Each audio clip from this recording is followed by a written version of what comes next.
Halo, selamat datang kembali di channel saya, Coin Signal Info. Hari ini kita lihat lagi perkembangan dari kripto ya, dan kemarin kita bahas tentang FOMC ya, dan efeknya bagaimana begitu. Dan benar saja ya terjadi kenaikan ya, memang walau terjadi penurunan kemudian, paling tidak kita sudah punya target kena begitu ya. Kemarin saya bilang Anda boleh pasang target di 18.500 atau 400, 300 atau 200 begitu. Nah, di sini sampai ke harga 18.300 ya. Jadi saya ucapkan selamat bagi Anda yang sudah take profit, dan saya bilang juga jangan lupa take profit. Karena kemungkinan walaupun kondisi FOMC dia berkata 50 basis point ataupun 100 basis point, walaupun berapapun itu begitu ya, masih diragukan Bitcoin dapat menembus di 18.500. Walau banyak berita juga mengatakan ya Bitcoin melemah dan segala macam begitu ya. Atas kenaikan suku bunga 50 basis point, harga Bitcoin melemah katanya. Menurut saya sih tidak ya, karena sebenarnya Bitcoin ini sudah suatu keuntungan ya, bisa menembus di 17.500 dan sempat menyentuh di 18 ribuan begitu. Dan itu sebenarnya hal yang baik ya, walaupun sebenarnya terjadi penurunan lagi sekarang. Namun di harga yang kemarin 17.500 sebagai resisten terkuat Bitcoin, kini menjadi support terkuat untuk Bitcoin. Jadi kemungkinan untuk menembus ke bawah 17.500 kayaknya agak sulit juga. Nah, tapi ada juga nanti event ya hari ini jam setengah 9 malam, yaitu Core Retail Sales dan Initial Job Claims. Ini juga bisa mempengaruhi sebenarnya untuk harga Bitcoin. Tapi saya yakin juga ya kalau kondisi ini sebenarnya Bitcoin juga tidak mampu menembus 17.500. Kalaupun nanti mampu menembus 17.500, ketahan di area garis support trendline ini yang saya buat kemarin ya. Kemungkinan jatuhnya di 17.300 atau 17.400 begitu. Kemudian dia akan melanjutkan kenaikannya lagi. Nah, seperti itulah pergerakannya ya. Jadi kita lihat ya, sebenarnya berita-berita ini semuanya hanyalah dimanfaatkan oleh para bandar saja untuk mengambil psikologi kita.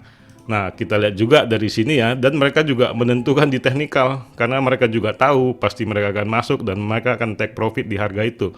Nah, bagi orang yang sudah mengerti pola pikir bandar ya, kemungkinan besar untuk trading harian bisa beruntung ya, walaupun dengan target 1%, 2%, dan 3% saja.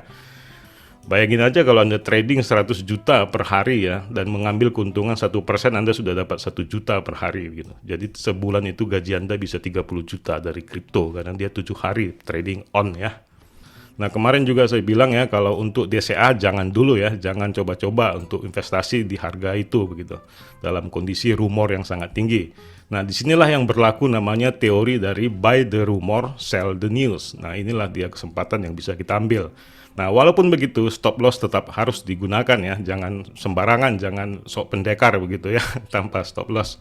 Nah, seperti harga sekarang nih, bagaimana? Apakah layak untuk masuk? Boleh aja sebenarnya masuk juga, karena pengaruh dari ada psikologi economic calendar nanti, yaitu setengah 9 malam. Bisa saja kita mengambil keuntungan di situ ya.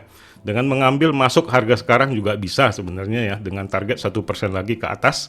Dan ingat ya, targetnya jangan di atas 18.500, harus di bawah 18.500. Tampaknya ada psikologi juga dari bandar ya, bahwa harga Bitcoin ini lagi diusahakan di bawah 18.000 begitu. Jadi tidak dibiarkan untuk melebihi di 18.000. Kemungkinan akan dipersiapkan untuk Santarelli nanti. Menurut saya Santarelli nanti mungkin nanti bisa sukses ya, di tanggal 25 Desember kemungkinan Bitcoin dapat menembus di atas 18.500, bahkan dapat mencapai 20.000. Nah, itu menurut saya ya, disclaimer on. Anda boleh percaya, boleh tidak. Silakan saja, kita tunggu nanti begitu. Nah, namun kalau kita lihat dari segi market memang tampak biasa saja kalau menurut saya ya, bagi saya, pandangan saya ini biasa saja begitu. Memang altcoin kenapa merah begitu ya, karena langsung didam lagi balik, mau gimana, nggak sempat lagi ikutan begitu untuk kenaikan altcoin. Nah, makanya kadang-kadang tidak sesuai dengan berita-berita yang mempengaruhi ya, walaupun katanya meringankan kenaikan menjadi 50 basis point yang biasanya 75, tapi tetap aja begitu, Bitcoin tetap ada batasan kenaikan. Jadi butuh rumor-rumor lagi yang lain ya, ataupun psikologi yang lain seperti Santarelli nanti di tanggal 25 Desember. Nah, itu juga harus kita persiapkan dari sekarang sebenarnya. Kalau kita ingin mengambil keuntungan di Santarelli ya, ini kita bukan berbicara DCA ya, ini berbicara trader. Kalau kita menunggu Santarelli, kita persiapkan dari sekarang dan jual nanti di 25 Desember, berarti kita sudah masuk trading middle. Yang mungkin Anda bisa ambil keuntungan ditingkatkan lagi ya, mungkin 3% atau 5%. Namun tetap menggunakan stop loss karena ini adalah trading middle. Nah, kemudian kalau kita lihat dari dominasi Bitcoin, sebenarnya memang wajar saja begitu ya, altcoin kenapa masih merah begitu, karena dominasinya masih tinggi. Jadi walaupun terjadi penjualan yang besar kemarin, ya itu sebagian sebenarnya yang melakukannya adalah bandar. Jadi banyak juga yang nyangkut di sini begitu, makanya dominasi Bitcoin jadi tetap 41%. Jadi ini yang mendominasi nih orang-orang yang nyangkut nih sebenarnya. Makanya saya sarankan jangan lupa take profit untuk para trader ya, dan stop loss juga. Itu harus ditekankan terus ya. Jadi menunggu lagi sebenarnya nih kesempatan bagi para bandar untuk ngepam lagi untuk Bitcoin ini sampai 18.500 lagi. Nah, di situ saya harapkan nanti Anda yang nyangkut ya take profit, jangan dibuang kesempatan yang kedua kali begitu ya. Itu setengah 9 malam nanti mungkin Anda bisa ambil kesempatan itu untuk selamat dari nyangkut Anda. Nah, kalau kita lihat dari Fear and Greed Index, sebenarnya ada baiknya ya. Kemarin 30, sekarang 31 begitu. Jadi masih ada sebuah keberanian dari market ya untuk tetap optimis terhadap kripto ya. Sementara kalau kita lihat Ethereum, polanya sangat sama ya dengan Bitcoin. Nah, dia persis sama bentuknya gitu, pola candle-nya. Jadi untuk altcoin yang sangat kasihan sekarang. Nah, kita lihatlah BNB ya sebagai perwakilan altcoin ya. Nah, dia masih terprosok ya sebenarnya, tapi dia masih ketahan. Dia nggak mampu menembus support ini di 253. Dia tidak mampu. Jadi kemungkinan ini sangat baik juga untuk serok lagi untuk BNB ya. Tapi untuk trading Anda harus tunggu lagi, lebih bawah lagi. Kalau mau masuk ya mungkin di 255. Anda boleh masuk untuk trading jangka pendek ya. Kalau untuk DCA sebenarnya sudah bisa ini masuk. Karena ini harga sudah diskon juga ya. Nah, kalau kita lihat juga sebentar tentang XRP ya, XRP sedang sideways. Nah, namun sebenarnya Anda bisa memanfaatkan main pingpong di sini ya, sama dengan trading juga untuk seperti Bitcoin sama halnya. Nah, ini juga sebenarnya kalau kita lihat dari XRP ini harganya kan lagi turun juga nih. Anda juga bisa masuk nih di harga-harga 0,377 ya. Nah, ditunggu aja di harga 0,377 karena kemungkinan ini juga akan turun lagi karena dia mencoba untuk menembus garis Fibonacci 0,236 ini dia agak kesulitan begitu. Ini time frame 1 hari semua saya bahas ya, dari yang tadi semua Bitcoin, Ethereum gitu. Jadi Anda harus maksimalkan juga. Jadi pola pikiran juga harus time frame 1 hari di otak kita ya. Jangan Anda mendengar saya ngomong gini berharap 1 jam 2 jam lagi naik begitu. Tidak, ini bisa berhari-hari efeknya, bisa sehari atau 2 hari atau 3 hari. Jadi kadang-kadang ada yang nanya juga sama saya, lu kok nggak naik kok malah turun katanya. Saya baru ngomong 2 jam dia mengharapkan kenaikan langsung begitu, itu tidak bisa ya. Makanya time frame ini sangat penting untuk dilihat juga. Nah, sementara berita-berita memang selalu membuat hal-hal yang membunuh psikologi kita ya. Seperti ini harga Bitcoin melemah karena naik 50 bps ya. Nah, dari Coinpage juga ya yang bisa dibilang internasional beritanya juga berkata seperti itu. Crypto News Live Update Desember 15, crypto market tumbles as Fed hikes rate by 50 basis point. Apanya sih yang melemah? Sebenarnya enggak ya, enggak melemah sih sebenarnya sama sekali ini. Dia sudah menembus 17.500, sebenarnya itu udah poin yang baik sebenarnya. Nah, hal itu membuat orang menjadi menjual ya. Karena ini berita juga 10 jam yang lalu ya, otomatis dari 10 jam yang lalu mempengaruhi psikologi orang untuk jual begitu. Itulah yang bisa saya sampaikan dalam kondisi market ini ya, dan Anda juga perlu perhatikan setengah 9 malam nanti, dan ini adalah event terakhir untuk minggu ini ya.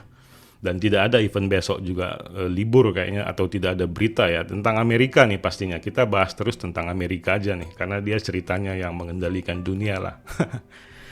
Nah, nanti setengah 9 malam nih mau ngomong apa lagi nih mereka gitu ya, gimana hasilnya.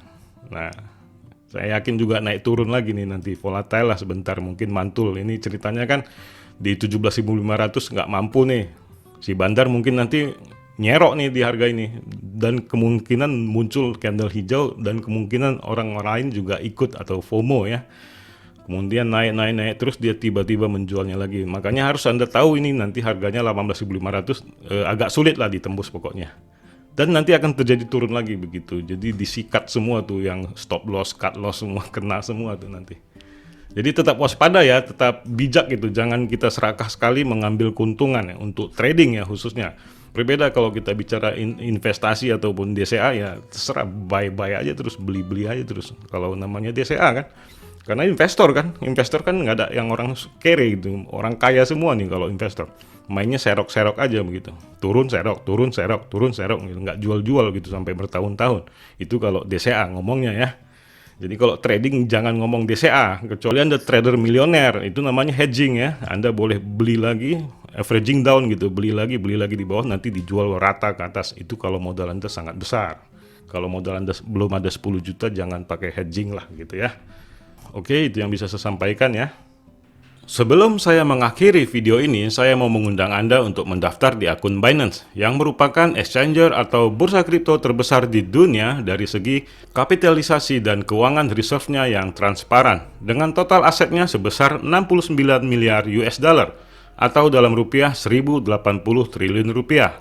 Untuk mendaftar, ada link pendaftaran di deskripsi video. Dengan mendaftar melalui link pendaftaran di bawah, Anda mendapatkan diskon fee 20% setiap transaksi seumur hidup. Dan mendapatkan juga dana Rp100.000 ketika pertama kali mendaftarkan akun Binance. Anda juga bisa mendownload Binance di Play Store dengan memasukkan kode diskon FUBG7SNU. Dan tetap mendapatkan diskon 20% setiap trading seumur hidup dan dana Rp100.000.